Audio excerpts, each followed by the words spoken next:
नमस्कार दोस्तों। आज फिर से आप सभी लोगों का स्वागत है हमारे नॉलेज खजाना एकेडमी में। आज आप लोग पढ़ेंगे दर्पण की वक्ता त्रिज्या तथा फोकस दूरी में संबंध।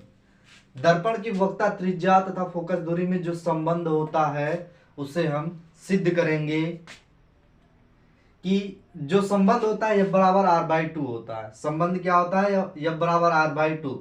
हम दोनों दर्पण से सिद्ध करेंगे कि F बराबर R/2 होता है। चलिए, अवतल दर्पण के लिए अवतल दर्पण का यहाँ पर चित्र बना हुआ है। हम लोग देखेंगे अवतल दर्पण के लिए ना। ये आपका अवतल दर्पण है M1 और M2, जिसका ध्रुव P, फोकस मुख्य फोकस F और वक्ता केंद्र की क्या है? C है।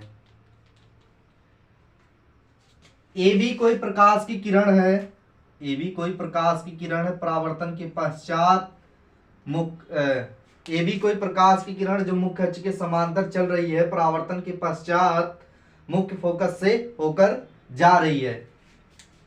अगर यहां पर थोड़े समय के लिए जो M1 है और M2 इस स्थान पे समतल दर्पण माना जाए तो परावर्तन के नियम से ए वाला कोण इसके बराबर होगा कि नहीं? यानी कि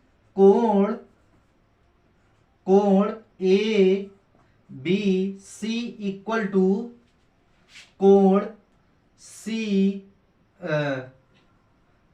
सी बी एफ। कहां से? परावर्तन के नियम से।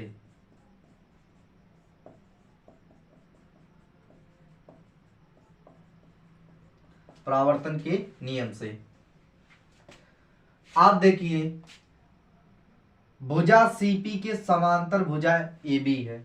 भुजा सीपी के समांतर AB है। एक तिर्यक रेखा BC इसे काट रही है, तो कोण ABC बराबर कोण BCF होगा कि नहीं?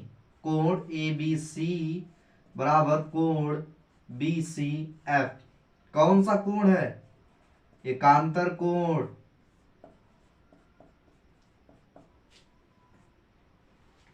इसको समीकरण 1 मान लेते हैं और इसको समीकरण नंबर 2।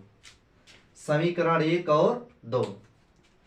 अब यहां पर देखेंगे समीकरण और 1 2 से कोण ABC एक पक्ष बराबर है, दूसरा पक्ष आपस में बराबर होगा कि नहीं? यानी कि कोण CBF बराबर कोण BCF। अब हम लोग देखेंगे त्रिभुज त्रिभुज BCF में ये दोनों कोण आपस में बराबर है। हम लोग एक प्रमेय पढ़े हैं, बराबर कोण के सामने की भुजा बराबर होती है। सामने की भुजा बराबर होती है।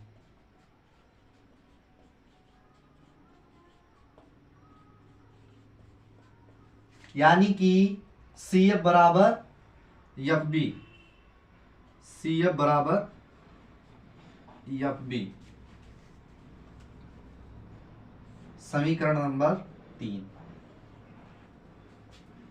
आप देखिए ध्यान से, यदि दर्पण का द्वारक इतना छोटा कर दिया जाए कि जो B बिंदु है P पर आ जाए।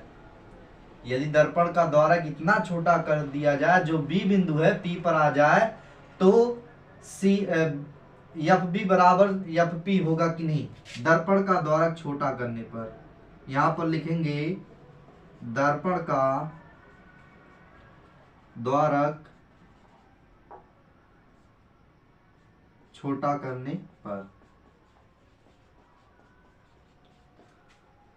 FB बराबर आ जाएगा FP। समीकरण नंबर 4। आप देखेंगे समीकरण 3 व 4 से FB और FB, तो CF बराबर एफ पी के होगा कि नहीं होगा। आप यहां पर ध्यान से देखेंगे, सी एफ को हम क्या लिख सकते हैं, C P minus F P लिख सकते हैं कि नहीं।